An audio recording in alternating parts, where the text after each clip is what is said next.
Partai Amanat Nasional Zulkifli Hasan menilai daftar 200 ulama yang dikeluarkan oleh Menteri Agama Lukman Hakim Saifuddin sebagai kesalahan besar. Menurutnya keputusan tersebut berpotensi memecah belah umat dan bisa menurunkan wibawa Presiden Jokowi. Di sela-sela kunjungannya ke Masjid Tanjung Priok, Jakarta Utara, Zulkifli Hasan meminta Menteri Agama segera mencabut daftar tersebut. Bahkan meminta agar Menteri Agama segera meminta maaf kepada masyarakat, khususnya umat Islam. Nah, itu Kementerian Agama blunder, ya, blunder besar. Kalau begini terus, cara kerja menteri-menteri, saya kira akan mendowngrade Bapak Presiden. Kita harusnya mempersatukan, bukan memecah belah, ya. Jadi ini separuh diambil, separuh dipijak. Nggak boleh begitu, itu memecah belah namanya. Tarik, itu blunder besar.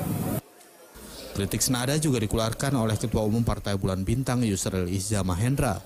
Menurutnya daftar tersebut tidak diperlukan dan pemerintah tidak perlu khawatir terhadap ulama-ulama yang melancarkan kritik kepada pemerintah dengan membuat daftar tersebut. Membalik yang ekstremis, nama saya nggak tahu ada nggak di dalam. Menurut saya nggak perlu hal seperti itu ada ya. Berikan kebebasan berekspresi kepada para ulama, para membalik untuk menyampaikan dakwah. Nah, kalau mereka mengkritik pemerintah itu wajar saja. Kenapa sih pemerintah sekarang ini ikut-ikutan kembali ke zaman Orde Baru yang awal orang mau ceramah di inteli, kemudian dimintai kemudian ada yang ditahan, ditangkap, dan menurut saya nggak perlu lah kalau itu terjadi. Kontroversi muncul di berbagai kalangan sejak Kementerian Agama merilis daftar 200 nama ulama sebagai rekomendasi. Bahkan beberapa ulama yang namanya tercantum dalam daftar tersebut meminta agar namanya dihapus dari daftar. Hairul Insan, JAK TV. Iya, dan pemirsa, untuk membahas hal ini di Studio 2 telah ada rekan kami Ayu Wardani telah bersama para narasumber. Silakan Ayu. Terima kasih pemirsa, tadi sebelum kita akan memulai dialog tadi sudah ada video tayangan di mana itu juga akan mempertanyakan perlu atau tidak sebenarnya 200 daftar nama ustadz atau penceramah yang masuk dalam daftar Kementerian Agama. Salah satu narasumber saya namanya kebetulan masuk di dalam daftar dan bersama saya di Studio 2 sudah ada 3 narasumber. Saya sapa dulu dari ujung, Pak Dhanil Anzar. Selamat malam. Malam, assalamualaikum. Waalaikumsalam. Manggilnya Bang Dhanil aja. Bang Dhanil, beliau baru Bapak. Oke, dan di tengah dari Wasakjen Majelis Ulama Indonesia, Pak Najamuddin Ramli. Apa kabar? Baik, Ayu. Assalamualaikum warahmatullahi wabarakatuh. Pemirsa JAK TV yang saya hormati. Dan dari Wakil Ketua Komisi 8 DPR fraksi PKB, Pak Marwana Sopang. Dasopang. Terima kasih sudah hadir di JAK TV. Saya mulai dari Bang Dhanil. Ini yang namanya kebetulan masuk ya dalam daftar dari bagaimana sih perasaannya sebelumnya? Pertama kebetulan saya pagi tadi berkomunikasi dengan Pak Menteri Agama ya. Saya sampaikan ke beliau, saya terima kasih kalau kemudian direkomendasikan masuk 200 mubalik nasional tersebut. Namun saya mohon maaf sebelumnya karena saya merasa tidak pantas dan tidak layak dimasukkan dalam 200 rekomendasi tersebut. Karena kenapa? Karena dibandingkan dengan yang 199 itu, bahkan yang dibandingkan dengan yang tidak masuk di rekomendasi itu, ilmu agama saya sangat terbatas dan saya pikir saya tidak pantas ada di bagian itu atau di daftar itu. Bahkan banyak lagi di luaran sana yang di 200 itu yang memang punya kelayakan dan kepantasan, yang ilmu agamanya tinggi, yang akhlaknya juga luar biasa tinggi. Nah, oleh sebab itu saya menyebutkan kepada Pak Menteri Agama, saya berkeberatan bukan karena yang lain, tapi memang pertama tentu ketidaklayakan saya. Kemudian kedua, dari sisi normatif saya melihat list ini tidak dibutuhkan sama sekali. Kenapa? Karena muncul banyak sakwa sangka dari list ini. Jadi seolah-olah kan muncul yang 200 ini adalah dai plat merah, yang di luar itu plat hitam. Kemudian bahkan banyak teman-teman sekarang berguyon gitu. Kalau saya keliling ke banyak daerah di seluruh Indonesia, sebagai posisi saya Ketua Umum Pimpinan Pusat Pemuda Muhammadiyah, itu selalu nanya, Bang, ini ceramahnya amplopnya lebih besar nih biasanya karena rekomendasi gitu. Jadi banyak yang bercanda begitu. Kan akhirnya kan muncul sakwa sangka, prasangka buruk. Misalnya bahkan nanti ada yang mengatakan 200 ini adalah dai-dai yang pro NKRI, yang toleran, yang kemudian di luar itu tidak pro NKRI, yang radikal dan macam-macam. Jadi tuduhan-tuduhan itu tidak baik. Jadi muncul di tengah masyarakat polemik, sakwa sangka yang kemudian menyebabkan perpecahan. Artinya tidak perlu ya? Sama sekali saya melihat tidak perlu. Bahkan ini kalau dari sisi agama lebih banyak mudaratnya ketimbang maslahahnya. Tadi salah satu alasannya terkait merasa tidak pantas, ada yang lebih merasa pantas. Ini Agim juga mempunyai alasan yang sama. Kalau dari Majelis Ulama Indonesia melihatnya perlu atau tidak? Saya kira ini adalah rilis yang sangat tidak perlu, karena memberikan rekomendasi kepada 200 orang itu menafikan mubalik, da'i, da'iyah, mubaligat yang lainnya. Tadi siang Pak Lukman Hakim Saifuddin, Menteri Agama, sudah datang menemui Ketua Umum Kiai Ma'ruf Amin. Di situ melakukan klarifikasi dan sekaligus minta maaf. Tetapi sebelumnya itu, ini adalah sikap beberapa kali Kementerian Agama melukai perasaan umat Islam. Dan ini menjadi picu daripada perpecahan umat.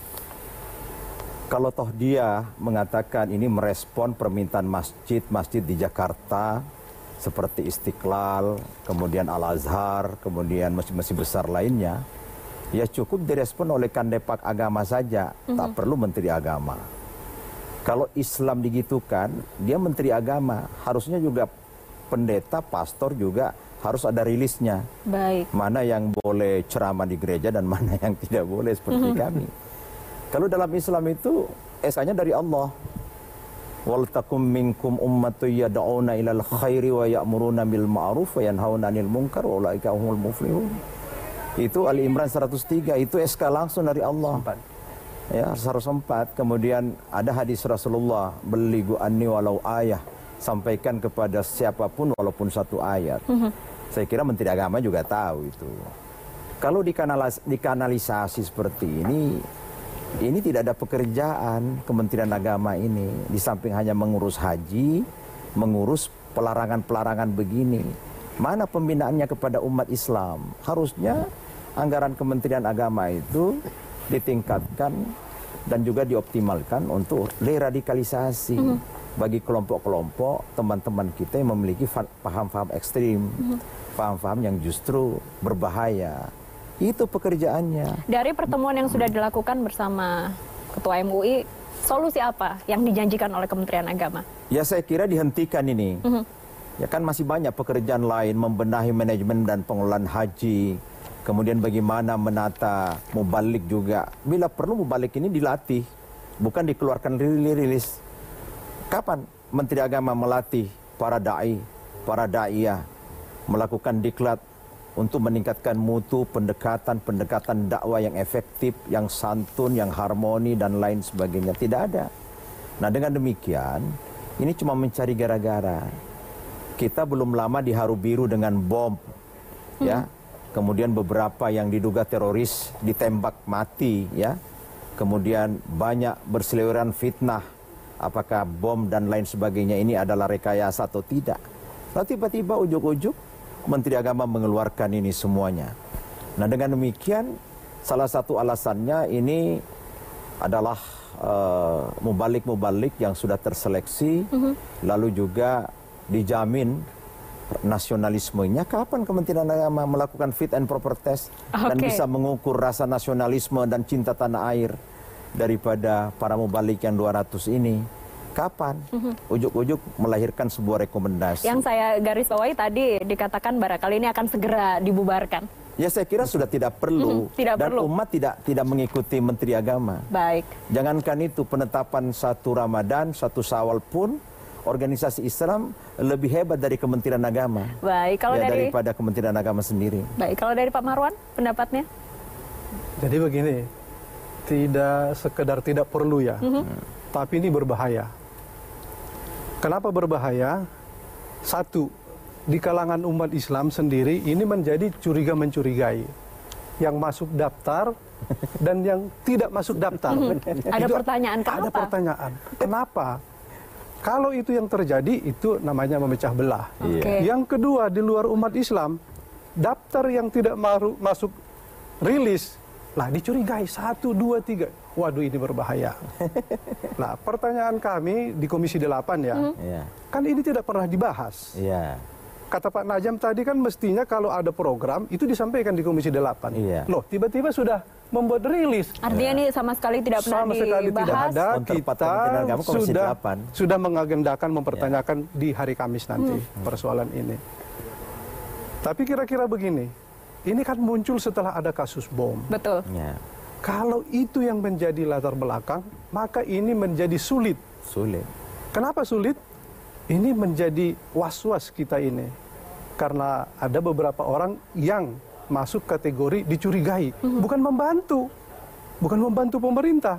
Kalau boleh disebut ini menjerumuskan Presiden Joko Widodo, bisa terjadi. Tapi pemerintah mengklaim bahwa 200 nama ini baru awalan. Nanti akan ada revisi pertambahan. Awal dan akhir itu, ya sekarang sudah berseliweran persoalan. Isunya sudah macam-macam ini. Nah, apa yang harus dilakukan oleh, kalau saya bukan hanya minta maaf, sebetulnya ini perlu Presiden menegur menterinya ini. Apa yang harus dilakukan oleh pemerintah? Kita akan lanjutkan perbincangan Presiden mencopot Menteri Agama. Ditahan dulu, pemirsa, kita akan kembali usai jeda berikut ini.